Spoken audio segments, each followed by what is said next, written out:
Assalamualaikum warahmatullahi wabarakatuh. Waalaikumsalam. Jalan. Para narasumber yang saya hormati, khususnya ini Prof. Arif, lama nggak ketemu, yang Ya, sama kita kenal sebagai tokoh pendidikan nasional. Pak Iwan Hermawan, ini juga lama nggak ketemu Pak Iwan ya. Iya, ini juga sama-sama kita kenal sebagai juga aktivis pendidikan, advokasi ya, untuk keselamatan anak. Dan ada Ibu Nahdiana ya. Kalau Bu Nahdiana saya baru kenal sekarang nih Ibu nih. Ya, Assalamualaikum Pak. Waalaikumsalam warahmatullahi wabarakatuh. Ini dari Dinas Pendidikan DKI. Juga teman-teman media yang hadir pada kesempatan ini. Saya ingin memulai ini dengan sebuah survei online tentang public mood ya, yang dirasakan oleh publik menjelang kita memasuki sekolah atau kembali ke sekolah tatap muka ya. hidung sudah. Ada dua perasaan yang dominan yang mendominasi publik saat ini, yaitu gembira, joy, senang. Tapi pada waktu yang sama juga takut.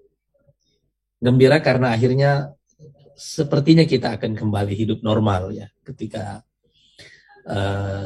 kita akan kembali ke sekolah tatap muka. Karena inilah sektor yang paling banyak terganggu, salah satunya tentu saja di luar sektor ekonomi, yang paling banyak terganggu setelah pandemi ini, karena tiba-tiba kita beralih ke pendidikan yang tidak menggunakan tatap muka atau pendidikan online. Dan di situ kita bertemu banyak sekali masalah selama hampir 2 tahun ini. Tentu saja dengan harapan bahwa kita akan kembali hidup normal. Karena itu ada kegembiraan yang luar biasa yang dirasakan publik dari sisi ini. Tapi pada waktu yang sama mereka juga takut.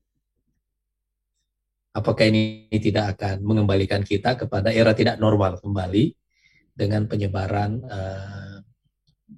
meningkatnya kembali penyebaran COVID, terutama karena khususnya anak-anak yang di bawah 12 tahun, dan saya kira termasuk yang di bawah 18 tahun semuanya, karena yang sudah divaksin masih relatif sedikit dibanding dengan populasi yang kita miliki. Ya.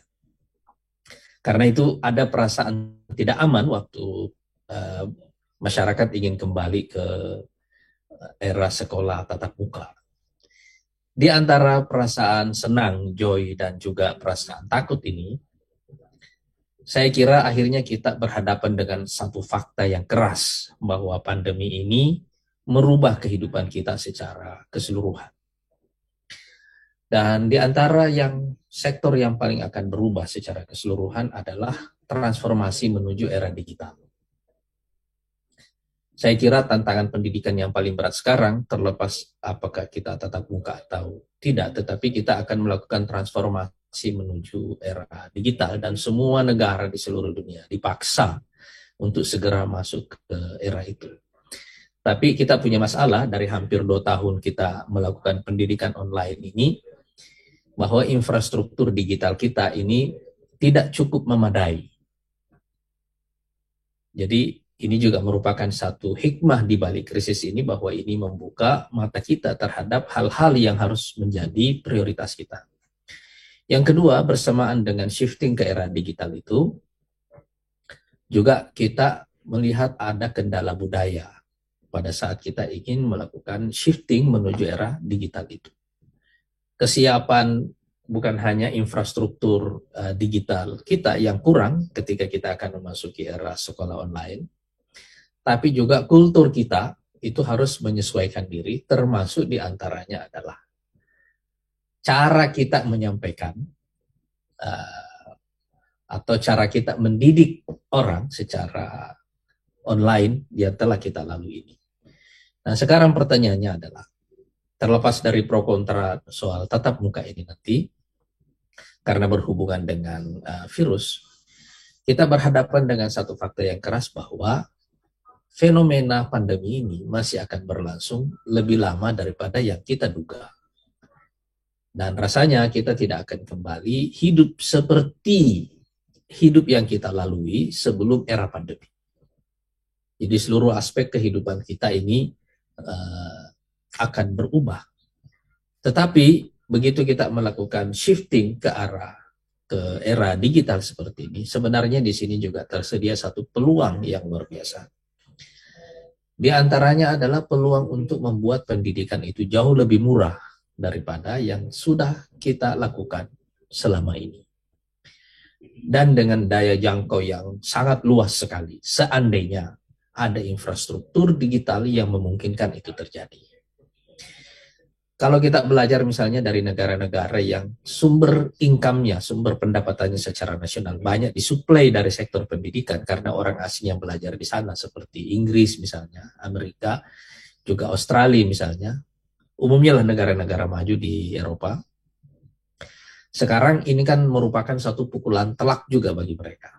Tapi saya melihat karena infrastruktur digital mereka relatif bagus, jadi mereka melakukan adaptasi jauh lebih bagus, dan sekarang ini ada banyak program pendidikan yang ditawarkan dengan market yang jauh lebih besar, dengan harga yang lebih murah, tetapi ilmu ini mendapatkan satu kanal penyaluran yang jauh lebih murah dengan daya jangkau yang luar biasa. Concern kami di Partai Gelora sebenarnya adalah bahwa ini bukan soal transformasi menuju era digital, tetapi terutama transformasi menuju era knowledge society, masyarakat berpengetahuan. Bagaimana kita menjadikan pengetahuan itu sebagai konsumsi hari-hari publik dan membuatnya sedemikian terjangkau, sedemikian murahnya, sehingga pengetahuan ini menjadi leverage, faktor yang mengungkit, membangkitkan masyarakat.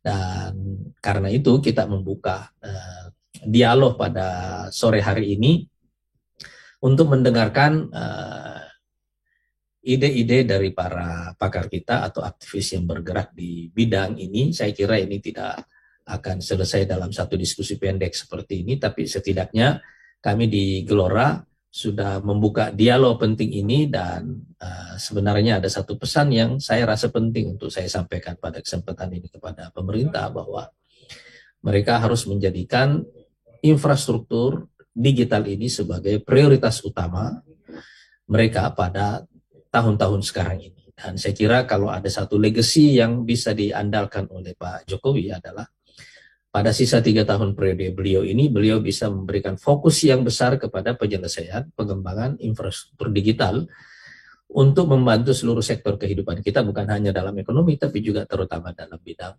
pendidikan. Saya ingin mengucapkan terima kasih kepada seluruh narasumber yang telah hadir pada sore hari ini. Mudah-mudahan diskusi kita ini mencerahkan bagi publik Indonesia, insya Allah. Assalamualaikum warahmatullahi wabarakatuh. Waalaikumsalam Waalaikumsalam warahmatullahi wabarakatuh.